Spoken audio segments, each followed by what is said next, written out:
नमस्कार दोस्तों। आज एक नए टॉपिक के साथ जिसका नाम है अनुपात। आज इसको हम जानते हैं एक थोड़ा सा मौखिक या परिभाषित रूप से। चलिए जानते हैं अनुपात किसे कहेंगे। ठीक है, दो समान राशियों का अनुपात यह दर्शाता है कि एक राशि दूसरी राशि से कितनी गुणी है। अनुपात कहते ही मतलब होता है कि दो राशियों का कंपेयर करना।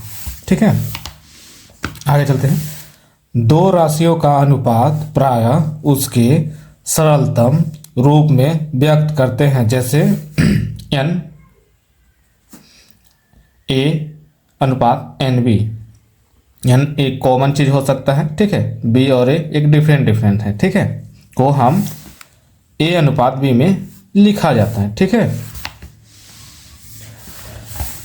दी गई राशियों से पहले एक राशि का इकाई मान ज्ञात कर फिर वांछित संख्या में राशियों का मान ज्ञात करने की विधि को एकीक विधि कहते हैं। अनुपात को हम क्या बोल सकते हैं, एक तरफ से एकीक विधि भी बोलते हैं। ठीक है, चलिए आगे।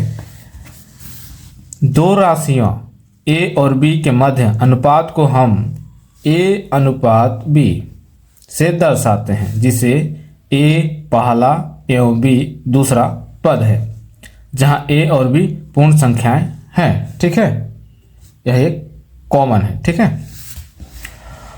अनुपात ज्ञात करते समय एक ही प्रकार की राशियों को समान इकाई में दर्शाते हैं। यदि उनकी राशियां एक समान इकाई में नहीं है तो उसके हम एक समान इकाई में बदलते हैं, तभी हमें किसी का सही तरह से अनुपात ज्ञात हो सकता है। ठीक है, चलिए इससे संबंधित कुछ सवाल हैं, उसको आज हम सॉल्व करते हैं। ठीक है, तो अनुपात संबंधी एक सवाल है। एक डंडे की लंबाई 90 सेंटीमीटर है एवं एक बांस की लंबाई 4 मीटर 90 सेंटीमीटर है। ठीक है, तो डंडे और बांस की लंबाई का अनुपात क्या होगा। तो दोस्तों यहाँ पे देखेंगे, यह इसका इकाई सेंटीमीटर में है और इसका इकाई मीटर और सेंटीमीटर में है। तो ठीक है, इसका अनुपात ज्ञात करने के लिए हमें इसे एक इकाई में बदलना होगा। तो चलिए सॉल्व करते हैं।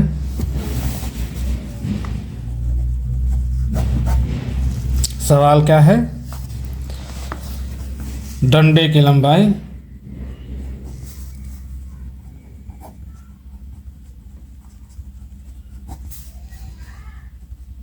90 सेंटीमीटर, ठीक है, और बांस की लंबाई 4 मीटर 50 सेंटीमीटर। तो इनकी इकाई को हमें सेम करना है, तो क्या करेंगे,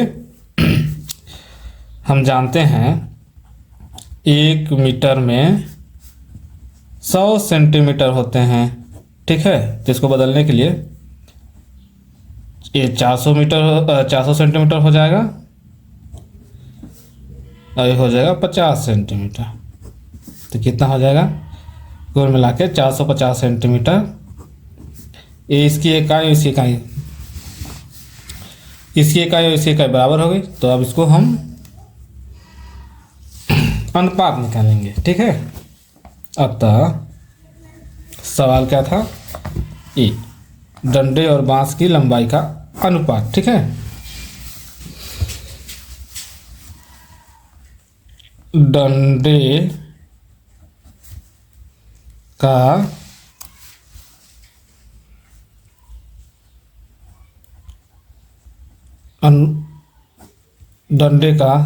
अनुपात नहीं होगा, डंडे का लंबाई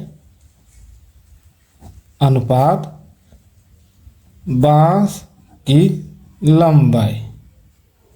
ठीक है, तो डंडे की लंबाई कितना है 90, ये लगेगा ये 450, 9 × 5 = 45। तो इसको हम इस रूप में भी लिख सकते हैं 1:5। ठीक है, इसका आंसर ए होगा, अर्थात ए। ठीक है, चलिए आगे एक दो सवाल और देखते हैं।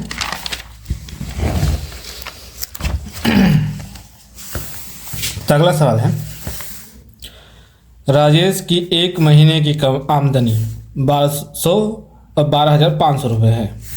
इसमें से 2,500 रुपये की इसकी बचत करता है, तो अनुपात ज्ञात कीजिए। तो हमें दो अनुपात ज्ञात करना है,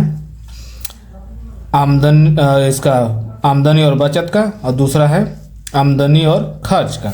तो ठीक है, आगे चलते हैं। आमदनी कितना करता है? 12,500 रुपये। खर्च बचत कितना करता है? 2,500 रुपये। ठीक है, तो खर्च कितना हो जाएगा? जितना आमदनी हो रहा है उसमें से बचत को घटा देंगे, तो 10,000 रुपये खर्च कर रहा है। ठीक है, 1 2 3।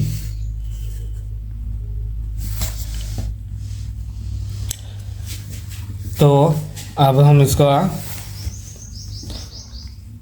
आमदनी और खर्च का अनुपात। आमदनी कितना है? 12,500। खर्च कितना है? 10,000। ठीक है, ये तो कट जाएगा। ठीक है, 25 25 125, तो ये 5 से चल जाएगा। 25 चौके 100। ठीक है, तो पहला अनुपात आमदनी और खर्च का अनुपात निकल गया। अब आमदनी और बचत का अनुपात निकालेंगे।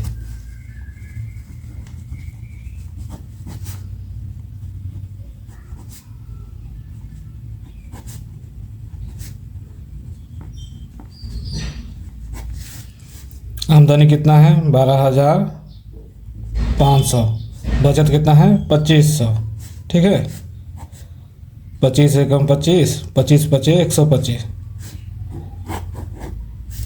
तो आमदनी और खर्च का अनुपात 5:4 है, और आमदनी और बचत का अनुपात 5:1 है। तो हमारा कौन सा सवाल से आंसर सही रहेगा? ए। ठीक है, एक और सवाल।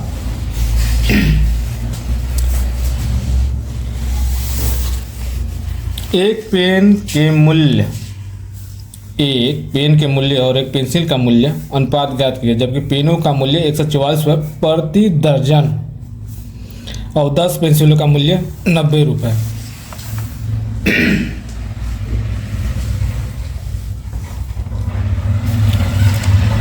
ठीक है, सवाल पढ़ लिए। चलिए इसको सॉल्व करते हैं।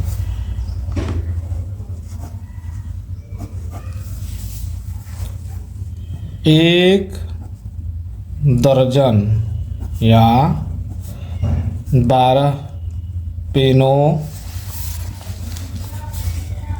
का मूल्य 144 रुपये। ठीक, तो एक पेन का मूल्य कितना हो जाएगा?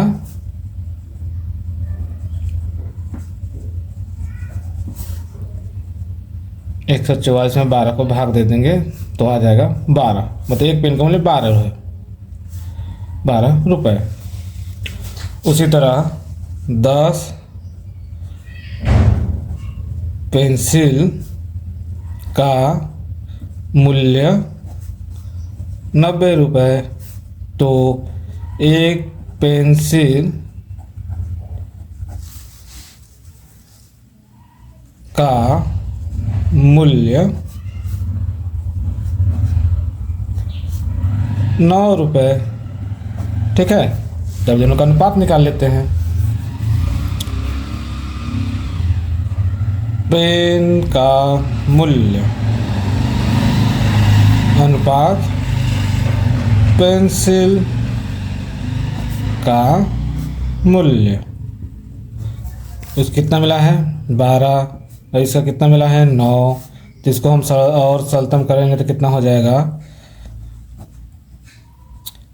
3 3 9, 3 चौके 12, मतलब 4:3 है। पेन और पेंसिल का मूल्य का अनुपात 4:3 है। ठीक है,